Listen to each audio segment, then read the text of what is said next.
Before we begin, I need to tell you that this story isn't about revenge. Not at its heart, anyway. It's about the quiet, creeping corrosion of being taken for granted. It's about the moment you realize that the love you've been giving freely has been recategorized by the recipient as an obligation. I'm Wendy.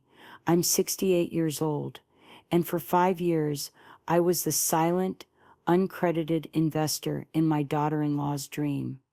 A dream that was built on a foundation I owned, brick by painful brick.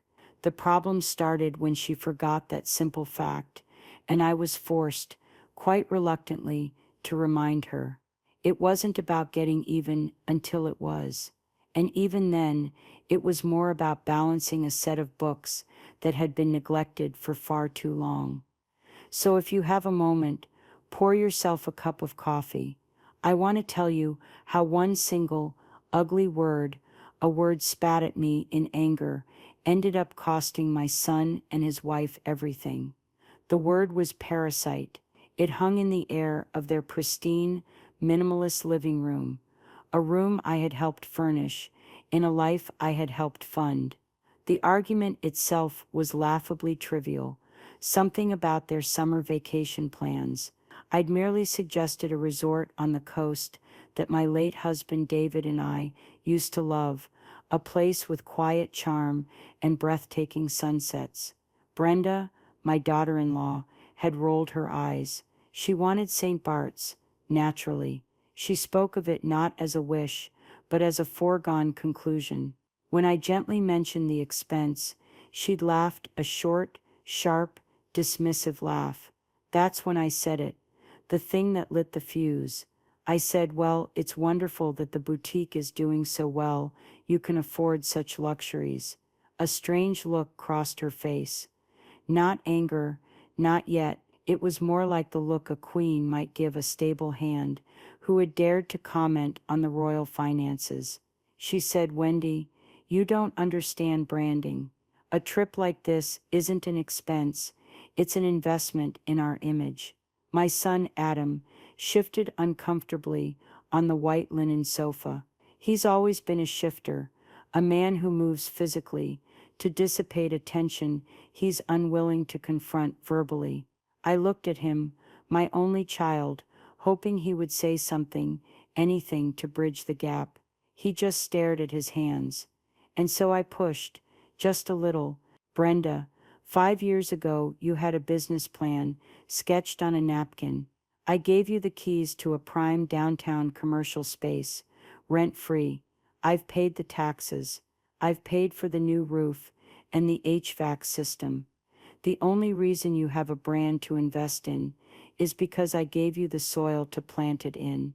The silence that followed was thick and heavy. Brenda's perfectly made-up face hardened, her lips thinning into a bloodless line. You always do this, she hissed, her voice low and venomous. You always hold that over our heads. You meddle in our marriage. You meddle in my business. You meddle in our vacations. You're like some kind of parasite, clinging to our success to make yourself feel important. Parasite. The word landed in the center of my chest, like a block of ice. It stole the air from my lungs. A parasite, a creature that takes and gives nothing of value in return. I looked at her, standing there in her $1,000 shoes, on a polished oak floor, in a building I owned, a building that formed the very bedrock of her entire existence. The irony was so staggering, it was almost comical. She seemed to forget that the very foundation of her business was my generosity. I looked at Adam. His face was pale, his eyes wide with a kind of helpless horror. He opened his mouth, then closed it again. He said nothing, not one word in my defense. And in that moment, his silence was a far greater betrayal than her insult.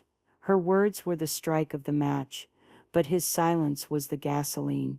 It confirmed what I had begun to suspect for years.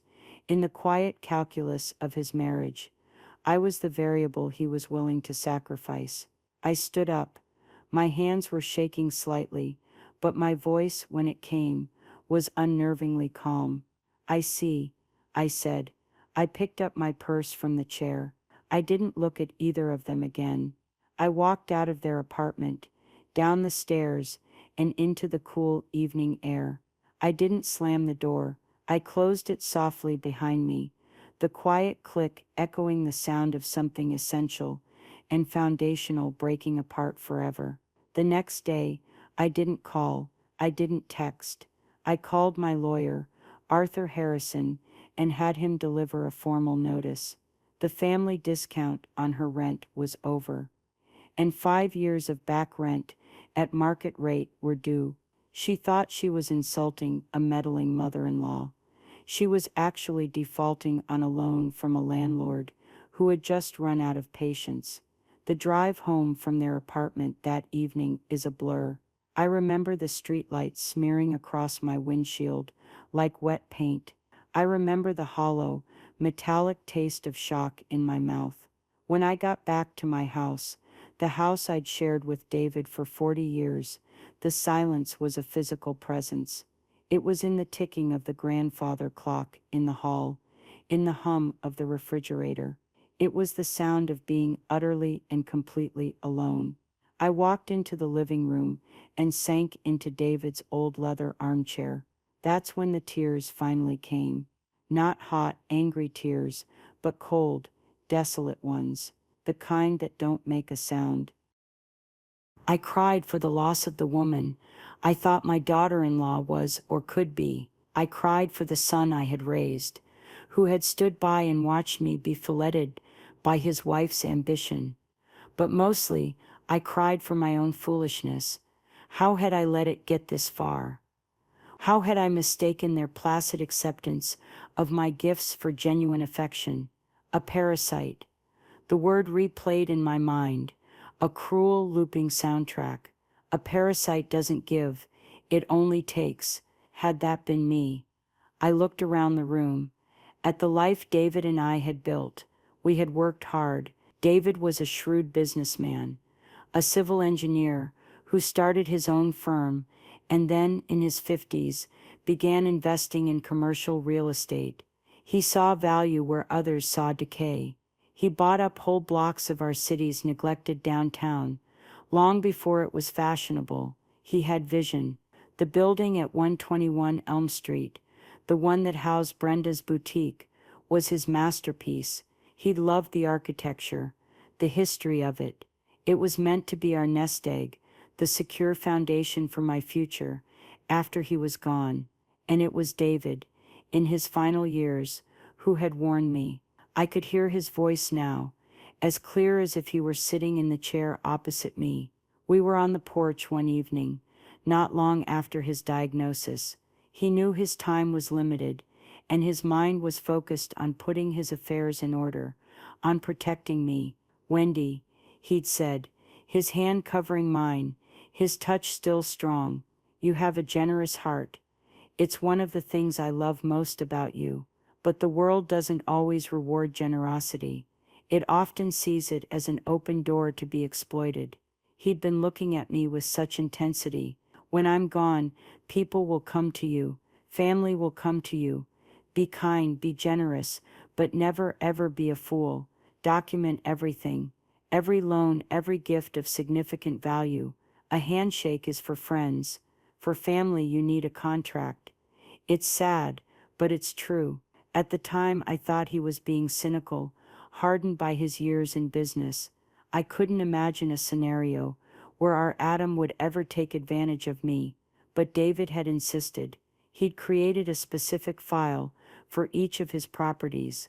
For 121 Elm Street, he'd gone a step further. He'd drafted a document he jokingly called the contingency plan. It was a deferred rent agreement. It stipulated that any family member occupying the space for business purposes would do so under a zero-interest loan arrangement, with the full market rate rent accruing silently, payable upon demand, or the sale of the business. He'd printed it out and put it in the file. "They'll never need to sign it," he'd told me with a sad smile. "This is just for you, so you always remember the true value of what you're giving. So you never let anyone make you feel small for being the one who owns the board they're playing their little game on. I had forgotten about that file. Until now, I remembered the day Adam and Brenda had come to me. About a year after David had passed, they sat on the same sofa where I had wept just moments before. Brenda was buzzing with an energy that was both captivating and slightly manic. She'd spread her designs across my coffee table, sketches of dresses, fabric swatches, a mood board plastered with images of European street style. She wanted to open an upscale boutique. Eclat, she'd called it. The sparkle. Her business plan was little more than a collection of these pretty pictures and vague projections based on hope. She had no capital, no credit, no experience running a business. All she had was ambition, a palpable, ravenous ambition. Adam was the one who made the actual ask. "Mom," he'd said, his voice earnest. We were walking downtown, and we saw the for lease sign in the window of Dad's building on Elm Street. It's perfect. It's got the foot traffic, the big display windows. Brenda has such a talent. This is her chance, our chance. I looked at my son, his face so full of hope, so desperate to make his wife happy. I saw in him a desire to be the provider, the hero, and a painful awareness that he couldn't do it on his own. My heart ached for him. My maternal instinct, that powerful primal force, kicked in. I wanted to give him this. I wanted to see him succeed. I wanted them to be happy. So I said yes. I didn't mention David's file. I didn't mention deferred rent or loans. I just said yes. The space is yours, I'd told them, for as long as you need it. No rent. Just make me proud. Brenda had squealed and thrown her arms around me. Adam had looked at me with tears in his eyes, whispering, "Thank you, Mom. You won't regret this." But I did regret it. Not at first. At first it was wonderful. I loved seeing the lights on in David's building. I loved walking by and seeing Brenda arranging mannequins in the window, her face alight with purpose. I helped her pick out paint colors and light fixtures. I wrote the check for the custom-built shelving and the plush carpeting. I felt like a partner, but slowly, subtly, things began to change. My role shifted from benefactor to background scenery. My suggestions, once welcomed, were now met with a tight, polite smile. "That's a bit old-fashioned, Wendy," she'd say gently, as if correcting a child. When I asked about the shop's finances, just out of curiosity, Brenda would wave a dismissive hand. "Oh, it's all terribly complicated. You don't need to worry your head about it." It was a slow, insidious erasure. I was being edited out of my own story. The lavish trips began a couple of years in. Buying trips, she called them. Paris, Milan, London. She'd post photos on social media. Her and Adam clinking champagne glasses in a rooftop bar, with captions like "Working hard to bring the best of Europe back to you. #entrepreneur life. #boss babe." I once saw a post like that the same week I had to pay a 5-figure bill for the property's annual taxes. The disconnect was jarring. They were living the life of a successful business, while I was quietly paying its overhead. Adam was her willing accomplice in this narrative. If I ever brought it up, he'd get that pained, defensive look on his face. "Mom, please don't. Brenda works so hard. She's built this from nothing. From nothing." I wanted to scream. She built it on a foundation of free rent, free utilities, and free-flowing capital from the bank of Mom. But I never said it. I held my tongue for the sake of peace, for the sake of not alienating my only son. I told myself it was worth it to keep the family together. What a fool I'd been. The day after the Parasite incident, I woke up with a cold, hard clarity I hadn't felt in years. The grief was gone, replaced by a crystalline resolve. I made coffee and sat at my kitchen table, the morning sun streaming in. The first person I called was my best friend, Martha. Martha and I have been friends for 40 years. She's pragmatic to a fault, a retired accountant who sees the world in black and red ink. I told her everything. The argument, the word, Adam's silence. I expected her to offer sympathy, to tell me to take a deep breath. She did not. There was a long pause on the other end of the line. Then she said, her voice devoid of all sentiment, "Well, the little viper finally showed her fangs. It was bound to happen, Wendy. You've been her golden goose for 5 years. The only question is, what are you going to do about it?" Her bluntness was exactly what I needed. It cut through the fog of my hurt. "I don't know, Martha," I whispered. "Yes, you do," she said sharply. "You're just afraid to admit it. You've been playing the role of the sweet, doting mother-in-law. It's time to start playing the role of the landlord." Then she sighed. "Listen, I get it. I'm dealing with my own little monster right now." She told me about a contractor she'd hired to remodel her kitchen. He'd given her a quote. She'd paid a hefty deposit. And now, with her kitchen demolished, he was claiming the price had doubled due to unforeseen structural issues. "It's nonsense," Martha fumed. "He saw a widow in her 60s and assumed I was an easy mark. He thinks I'll just pay up to avoid the hassle. He's gambling that my desire for peace is greater than my business sense." She paused. "They see kindness as weakness, Wendy. Brenda, my contractor, they're all the same. They think our generosity is their entitlement. They're about to find out that we remember everything, and we keep excellent records." Her words were like a jolt of electricity. "We remember everything." After we hung up, I felt a profound shift inside me. It wasn't about revenge. It was about respect. It was about reestablishing the truth of the situation, a truth that had been deliberately obscured by Brenda's self-aggrandizing narrative. I walked into David's home office, a room I rarely used anymore. It smelled faintly of him, of old paper and wood polish. I went to the heavy oak filing cabinet in the corner, the one he'd organized with meticulous care. I pulled open the bottom drawer, and there it was, a thick accordion file, labeled simply 121 Elm Street. My hands trembled as I lifted it out and carried it to his desk. I opened the file. On top was the document he'd shown me all those years ago, deferred rent agreement. I started reading. It was all there. David, with his engineer's precision, had created a spreadsheet. For every single month of the past 5 years, he had logged the market rate rent for a comparable commercial space in that downtown block. He had pulled data from real estate listings, from city records. He had factored in annual increases. It was all documented, sourced, and dated. Beneath the spreadsheet were folders, neatly labeled: property taxes, insurance, maintenance and repairs.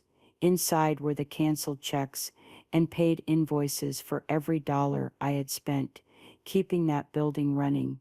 The new roof in 2019, the HVAC replacement in 2021, the emergency plumbing work last winter. It was a mountain of evidence. I spent the next 2 hours with a calculator and a legal pad. I added up the accrued rent. Then I added the taxes, the insurance, the repairs. The final number stared back at me from the page. It was breathtaking. It was a sum that could buy a house. It was the true, tangible value of my meddling, and it was the ammunition I needed. David's foresight was like a gift from beyond the grave. On the last page of his notes, in his familiar, steady handwriting, he had written a small message to me. For Wendy, it said, "In case of emergency, remember, you are the bank. The bank always sets the terms." A single tear dropped onto the page, smudging the ink. They weren't tears of sadness anymore. They were tears of gratitude and of strength. She hadn't just insulted a mother-in-law. She had defaulted on a loan from a bank that had just decided to call in its marker. Armed with David's file, I felt a sense of purpose I hadn't experienced since he passed away. The fog of hurt and confusion had burned off, leaving behind the cold, clear landscape of a business problem. And business problems had solutions. My next call was to Arthur Harrison, David's old lawyer and friend. Arthur was technically retired, spending most of his days on the golf course, but he still kept his hand in for a few old clients. When I told his secretary who was calling, he picked up the line immediately. "Wendy," he said, his voice warm and familiar. "It's been too long. I trust you're not calling to challenge me to a round of golf. My backswing is finally behaving." "I wish it were that simple, Arthur," I said. "I need to see you. I have a situation with the Elm Street property." There was a slight pause. "Ah," he said, the warmth in his voice replaced by a lawyer's professional neutrality. "Of course. My office tomorrow at 10. The next morning, I walked into the hushed, wood-paneled offices of Harrison, Creed and Associates. It felt like stepping back in time. Arthur looked older, of course, but his eyes were as sharp as ever. He greeted me with a brief, compassionate hug before leading me into a conference room that smelled of leather and lemon polish. I placed the thick file on the gleaming mahogany table between us. "David's contingency plan," I said simply. Arthur nodded slowly, a flicker of understanding in his eyes. He knew David's mind, his penchant for preparing for every eventuality. For the next hour, I laid it all out. The verbal agreement, the 5 years of rent-free occupancy, the constant, escalating entitlement, the vacations, the condescension, and finally, the insult, the word parasite. I told the story without emotion, presenting it as a sequence of events, a breach of an unwritten contract of decency. Arthur listened patiently, his hands steepled under his chin. He didn't interrupt. When I finished, he was silent for a full minute. Then he opened the file. He spent a long time examining David's spreadsheet, the receipts, the unsigned deferred rent agreement. He hummed to himself, a low, thoughtful sound. Finally, he looked up at me, his gaze serious. "Wendy, this is incredibly thorough." He tapped the unsigned agreement with his index finger. "Now, from a strictly legal standpoint, this document is problematic because they never saw it or signed it. We would have a very difficult time in court arguing that this constitutes a formal loan agreement. They would claim, as they likely will, that the space was a gift, and a judge might agree." My heart sank. "So there's nothing I can do." "I didn't say that," Arthur said, a faint smile touching his lips. "I said we couldn't easily enforce the back rent as a formal loan. But that's not our strongest position, and it's not the one we're going to lead with. Your strength, Wendy, is not in this document. Your strength is in the deed to the property. You are the owner. They are tenants. The absence of a written lease doesn't mean there is no tenancy. It means they have what's called a tenancy at will. And a tenancy at will, especially a verbal one, can be altered or terminated by the landlord with proper notice. In this state, that's 30 days. He leaned forward, his voice dropping. "So here's what we do. We're not going to start by talking about eviction. That's our final move, not our opening one. We're going to start with an action that reframes the entire relationship from one of family to one of business. We are going to treat this exactly as a bank would treat a defaulted account." He outlined the plan. It was brilliant in its psychological cruelty. Step 1, a formal, legally drafted letter. The letter would state 2 things. First, that the verbal agreement for rent-free occupancy was terminated, effective immediately. Second, that a new formal lease at the current fair market rate would be required for continued occupancy. And then the masterstroke. We will attach an invoice, Arthur said, a predatory gleam in his eye, for the 5 years of deferred rent as calculated in David's file. We will frame it as an outstanding debt that has been called due. We will demand an immediate payment of a portion of it, let's say 3 months' worth, to cure the default and be considered for a new lease. I was stunned. But you just said we can't legally enforce that back rent. We don't have to, Arthur said. The point of the invoice isn't to collect the full $500,000, though if they paid it, we'd certainly accept. The point of the invoice is to shock and awe. It's to fundamentally alter their perception of the situation. Right now, they see you as a hurt mother-in-law. They can manipulate. This letter will force them to see you as a formidable creditor. It will induce panic. And panicked people make mistakes. They will hire a lawyer who will send us a blustering response, and in doing so, they will engage with us on a legal and financial level. They will be playing on our turf, by our rules. We take the emotional element completely off the table. I felt a chill run down my spine. It was ruthless. It was perfect. Do it, I said. While Arthur and his team drafted the letter, I met Martha for our weekly lunch. She was in the middle of her own battle with the duplicitous kitchen contractor. She'd done her homework. She'd found his contractor's license number and discovered 2 prior complaints filed against him with the state licensing board for similar tactics. I sent him a certified letter, she said, stabbing her salad with a fork.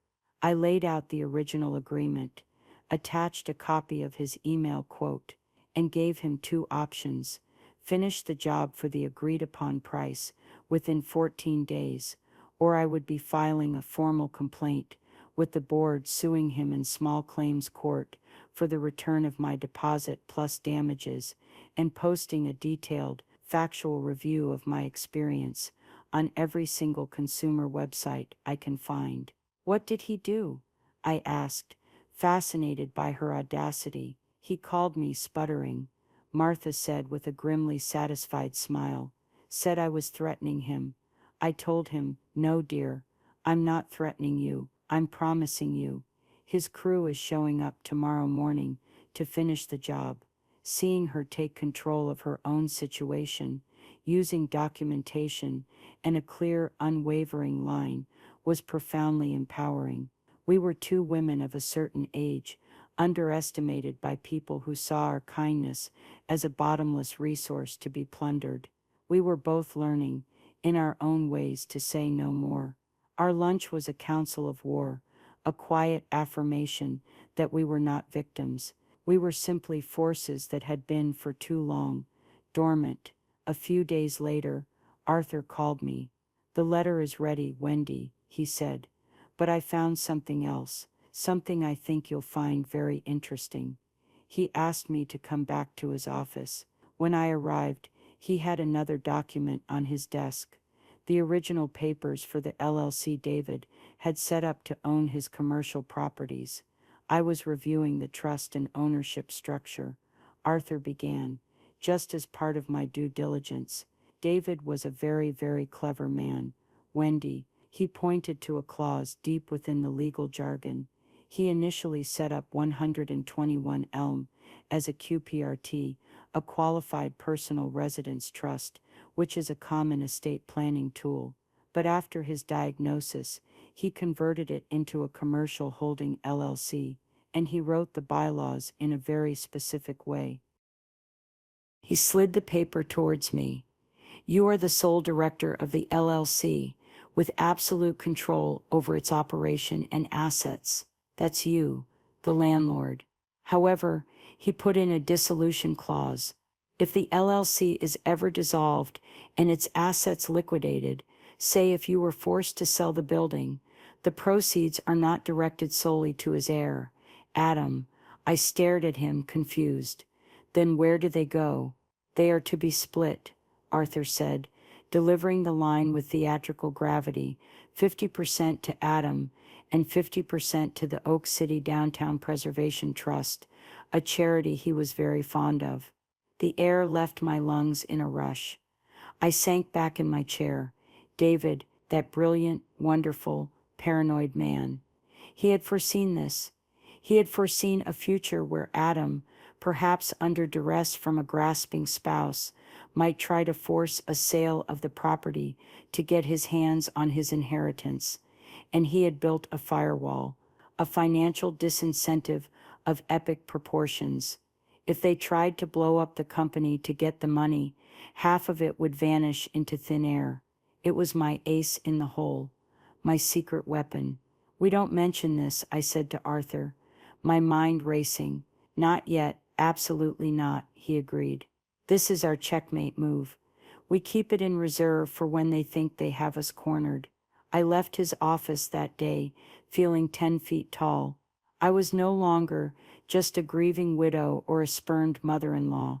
I was the director of a very cleverly constructed LLC, armed with a file full of evidence and an ace up my sleeve that no one even knew existed.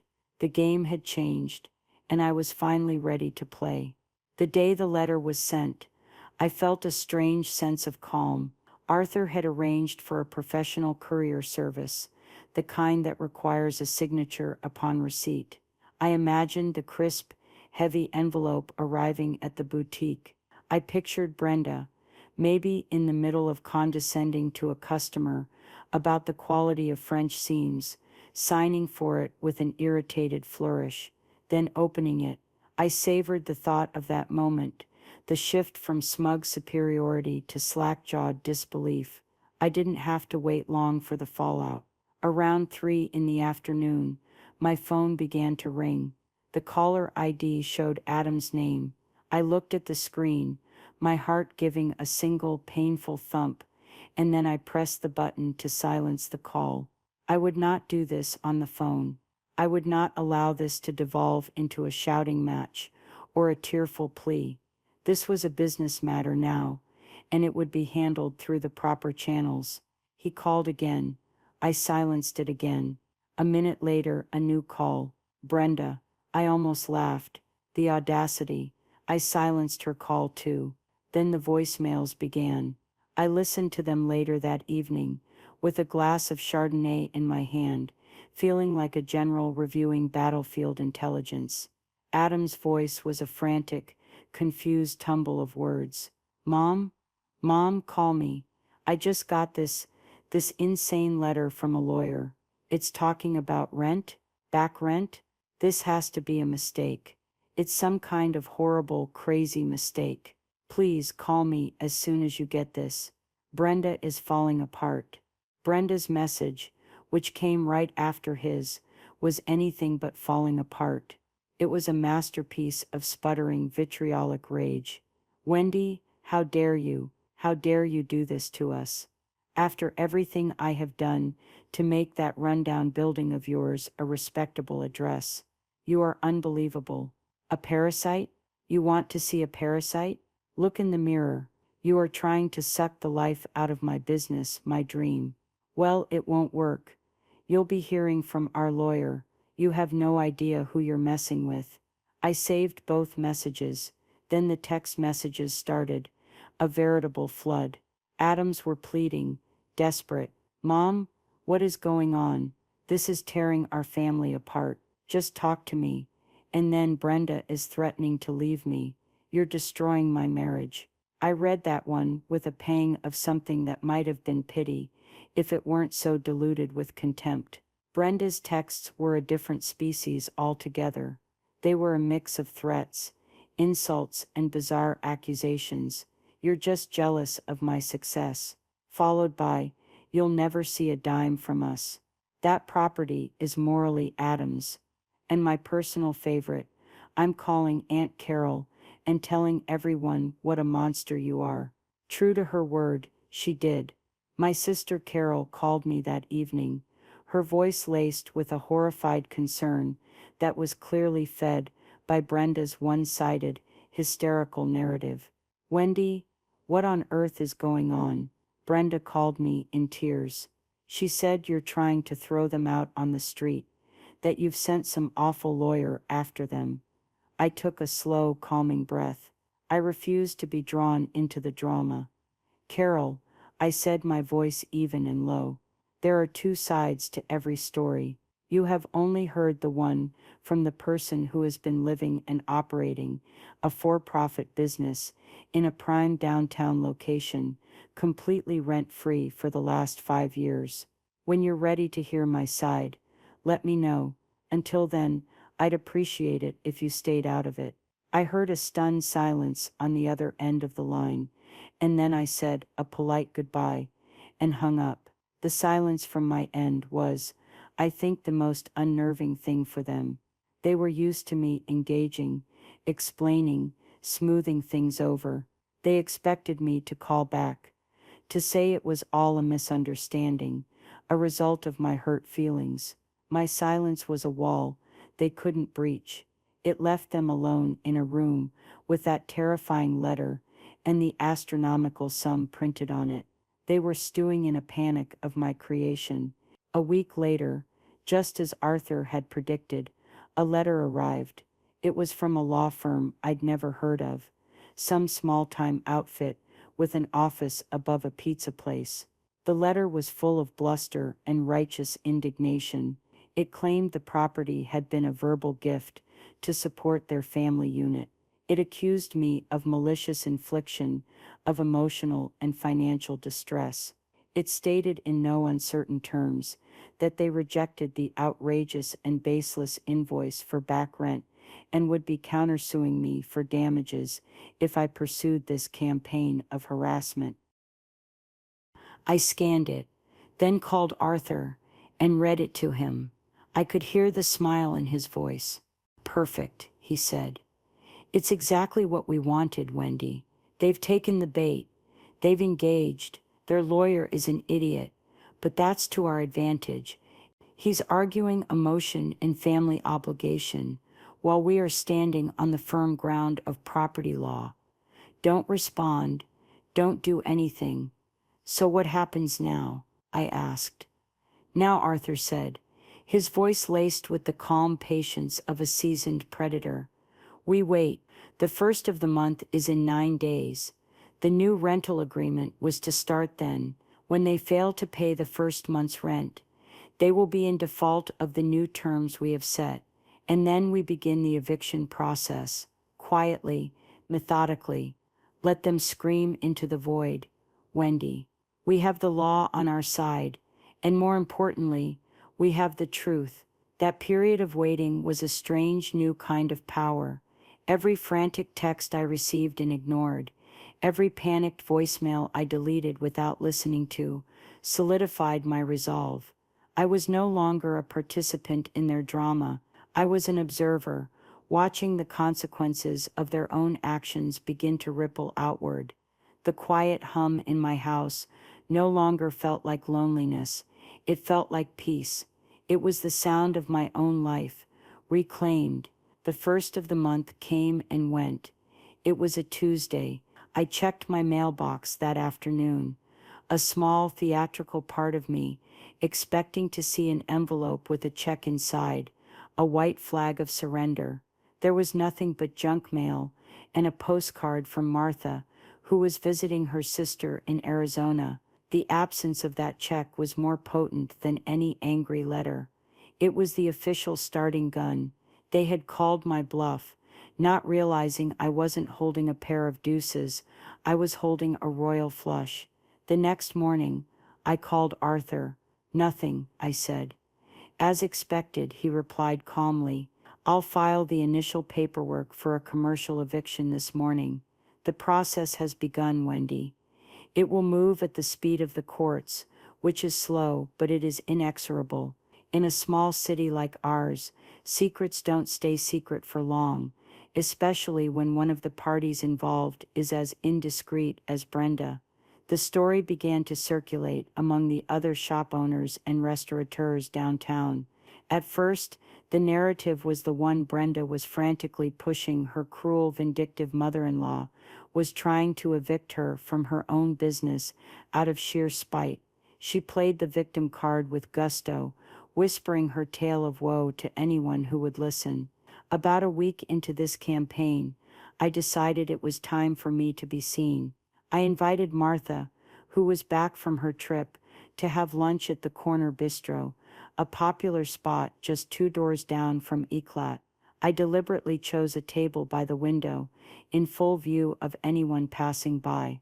I felt a few curious stares as we sat down, but I ignored them, greeting the owner, a woman named Sarah, whom I'd known for 20 years, with a warm smile. We were halfway through our meal when Sarah came over to our table, a coffee pot in her hand. She refilled our cups, then leaned in, her voice low.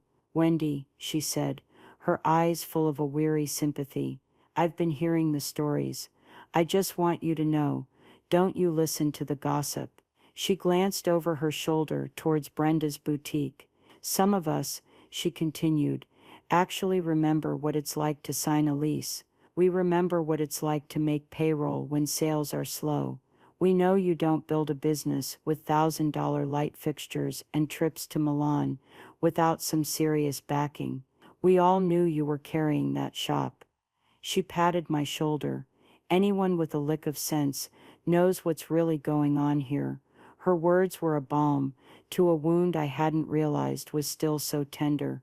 The community, the real community of hard-working people who understood the cost of things, wasn't buying Brenda's fairy tale. They saw her not as a plucky entrepreneur, but as an entitled child who had mistaken a safety net for a trampoline. The tide of public opinion, at least among those who mattered, was turning.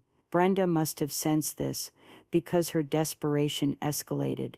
She tried to take her case to social media, posting a long, rambling sob story on the boutique's Facebook page about predatory landlords and family betrayal.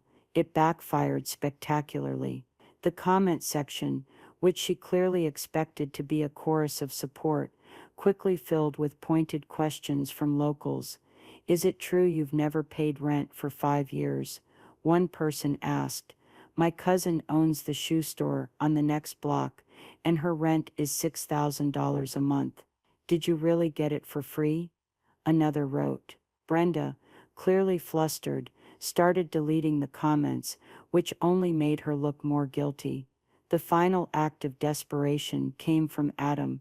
He showed up at my front door one evening, unannounced. I saw his car pull up through the living room window. My first instinct was to hide, to not answer the door, but then I remembered Arthur's words, "Take the emotional element off the table." I took a deep breath, smoothed my sweater, and opened the door before he could ring the bell. He looked awful. His face was sallow. There were dark circles under his eyes, and he looked like he'd lost weight. He just stood on my porch, his shoulders slumped in defeat. "Mom," he said, his voice cracking, "please, you have to stop this." "Stop what, Adam?" I asked, my voice polite but cool. "Stop expecting rent to be paid for a commercial property. Stop a legal process that was initiated by a failure to pay that rent. You're tearing the family apart," he cried, his voice rising. "Brenda is a wreck. She can't eat. She can't sleep. This is destroying us." I looked at my son, my heart aching not for his predicament, but for his profound weakness. He still didn't get it. He still thought this was about my feelings, that I was doing this to them. He couldn't see that this was the natural consequence of their own actions. "No, Adam," I said, my voice as steady as stone. "I'm not tearing the family apart. I'm collecting a debt. Your wife in my home called me a parasite for providing her with a business foundation worth hundreds of thousands of dollars. The time for emotional conversations is over. This is now a matter for our lawyers to discuss." I watched the last glimmer of hope die in his eyes. He finally understood. I wasn't going to fold. I wasn't going to rescue him. He stared at me, and for the first time I think he saw me not as his soft-hearted mother, but as the owner of 121 Elm Street, a person he had profoundly, catastrophically misjudged. He turned without another word and walked back to his car. As he drove away, I didn't feel triumph. I just felt a deep, abiding sadness for the man my son had failed to become. The power had shifted, not because I had done anything spectacular, but simply because I had decided to stand still. Their lawyer, finally realizing that his strategy of bluster and indignation was as effective as yelling at the tide, requested a formal settlement meeting. It was a last-ditch effort to negotiate some kind of exit that didn't involve the humiliation of a sheriff's notice being posted on the boutique's front door. Arthur advised me to accept. Let them make their pitch, he said. It's important they see this through to the end. They need to understand, in no uncertain terms, that every door is closed. So we met, the four of us, in Arthur's large, intimidating conference room. Me and Arthur on one side of the vast mahogany table, Adam and Brenda and their beleaguered lawyer on the other. Brenda had clearly been coached. She was dressed down, in a simple black dress, her makeup subdued. She tried to start with tears, her voice trembling as she spoke of her dreams, of the community she'd built, of the passion she'd poured into her little shop. It was a decent performance, but I was no longer her audience. I remained impassive, my hands folded calmly on the table in front of me, and let Arthur handle it. When she finished her soliloquy, Arthur didn't even acknowledge it. He simply opened a file and began to speak, his voice a dry, dispassionate monotone. He laid out the facts, my undisputed ownership of the property, the legal and proper notification of the termination of the tenancy at will, the establishment of a new rental rate, and their subsequent failure to pay. Their lawyer, a man who looked increasingly like he regretted taking this case, made a few weak arguments about the verbal gift and the long-standing family arrangement. Arthur dismantled each point with surgical precision. A gift of real estate of this value, he countered, would require a formal deed transfer. No such transfer ever occurred. A long-standing family arrangement without a lease is by legal definition a tenancy at will, which the landlord can terminate at any time. Your client was a tenant. Now she is a tenant in default. The law is quite clear on this. A thick, heavy silence filled the room. Brenda, seeing her carefully constructed victim narrative crumbling under the weight of cold, hard law, finally broke. Her composure cracked, and the raw, undiluted entitlement that lay beneath came roaring to the surface. She turned her glare on me, her eyes flashing. "This is ridiculous," she spat, pointing a finger at me across the table. "This is all because I hurt your precious feelings. You're going to destroy our lives, destroy Adam's family, over one stupid word." This was it, the moment I had been waiting for. I leaned forward slightly, and for the first time I spoke, my voice quiet, but carrying across the cavernous room. "It was never about one word, Brenda," I said, meeting her furious gaze without flinching. "It was about the sentiment behind that word. It was about 5 years of taking and taking, without a shred of genuine gratitude. But you are right about one thing. My feelings are no longer part of this equation. This is a business transaction." I then turned my attention to my son. He was staring at the table, refusing to look at me. "Adam," I said, my voice softening slightly, "you have a choice. This is the only offer on the table. Your wife can agree to a payment plan for a portion of the back rent. We can be reasonable about the amount, and she can sign a new, legally binding, 5-year lease at the full market rate. Or she can agree to vacate the premises peacefully within 30 days. those are the only two options. Brenda let out a short, incredulous laugh. She looked at Adam, then back at me, a smug, triumphant look on her face. Or there's option 3, she said, her voice dripping with venom. We take you to court. We drag this out for years. And we force you to sell the building and give Adam his inheritance. Let's see how you feel then, when your precious building is gone. It was the move I knew she would make. The final, desperate threat. The belief that Adam's status as my heir was her ultimate trump card. I didn't say a word. I simply looked at her, a small, sad smile on my face, and then I nodded to Arthur. He reached into his briefcase and pulled out a single document, sliding it across the polished table. It stopped directly in front of their lawyer. Before you pursue that particular course of action, Arthur said, his voice dangerously calm, I think you'll want to review the dissolution clause in the charter of the holding company that owns 121 Elm Street. Their lawyer picked it up, his brow furrowed in confusion. Brenda and Adam watched him, expecting him to dismiss it. But as he read, I saw the color drain from his face. He read it a second time, his mouth falling slightly open. He looked up, first at Arthur, then at me, with a look of utter dumbfounded defeat. Brenda demanded, snatching the paper from his hand. She and Adam leaned in to read it together. I watched their faces as they processed the dense legal text, their eyes scanning down to the critical sentence, the one that explained, in clear, unambiguous language, that upon the sale of the property, the proceeds would be split 50-50 between Adam and the Downtown Preservation Trust. The silence was absolute. Brenda's face, which had been flushed with righteous fury, turned a pasty, mottled white. Her mouth opened, but no sound came out.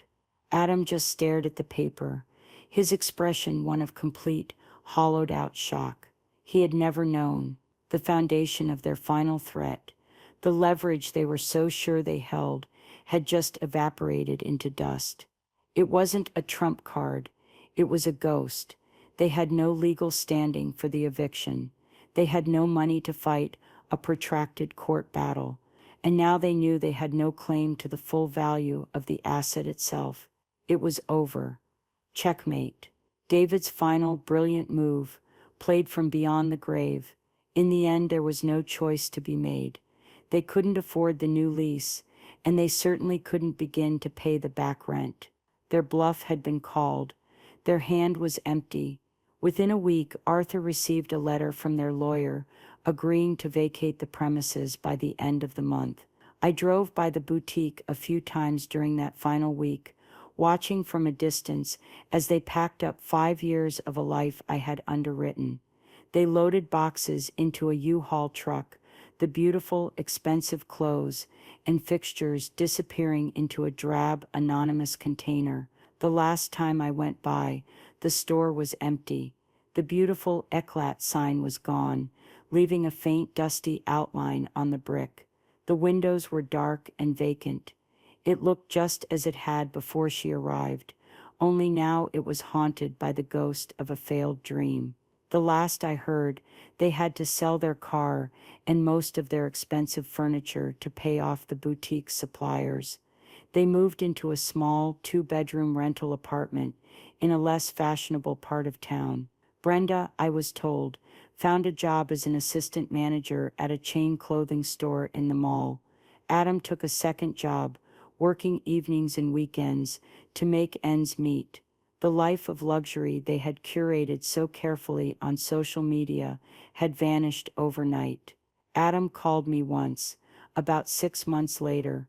His voice was quiet, hesitant. He apologized, not a frantic, self-serving apology like the ones he'd offered before, but a real one. He said he was sorry for his silence, sorry he had allowed Brenda's ambition to poison everything. He said he hadn't understood the depth of my contribution until it was gone, until he was faced with the actual crushing cost of their life. I get it now, Mom, he'd said, his voice thick with emotion. "I'm so sorry. I told him I forgave him, and I did. But I also told him that things could never go back to the way they were." Forgiveness doesn't mean amnesia. The trust that had been broken couldn't simply be glued back together. Our relationship today is polite, but it's distant. It's built on a new, more honest foundation, but it is a foundation that is smaller and colder than the one we had before. And as for me, I hired a professional property management company.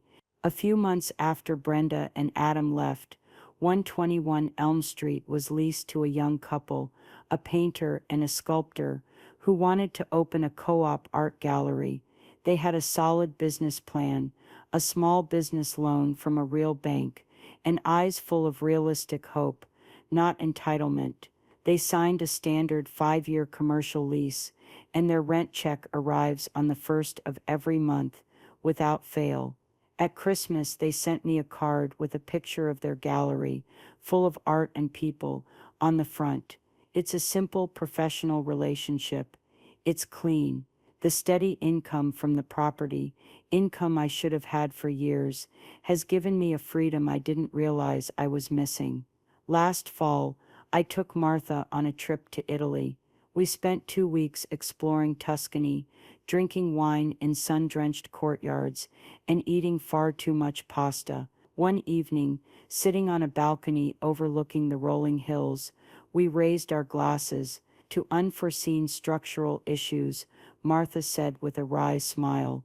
I clinked my glass against hers. And to defaulting tenants, I replied. We laughed until tears streamed down our faces. Some people, perhaps even some of you listening, might think I was harsh. You might say I was vindictive, that I destroyed my son's marriage and his wife's dream. But did I? Or did I simply remove the artificial life support from something that was never truly viable on its own? A gift given from a place of love requires gratitude to complete the circuit. When that gratitude is replaced with contempt and entitlement, the gift curdles. It becomes an anchor. I didn't take anything from them that they had truly earned themselves. I simply took back what had always been mine. My property, my investment, my late husband's legacy. Brenda thought she was a self-made woman, a boss babe, who had built an empire, but her empire was a house of cards sitting on my dining room table. She didn't just insult a meddling mother-in-law. She mistook the banker for the bank teller, and she tried to rob the vault. My patience, like any other asset, finally reached its limit. This was never really about revenge. It was about restoring balance to a universe that had been knocked badly off kilter. It was about reclaiming my own peace. I often wonder what you would have done in my place. Is there a point where generosity becomes a form of self-harm? How long do you allow someone to stand on your shoulders before you realize they're not trying to see farther, they're just trying to crush you? Sometimes, the kindest and most necessary thing you can do, for yourself and for them, is to step aside and let them feel the full, uncushioned weight of their own choices.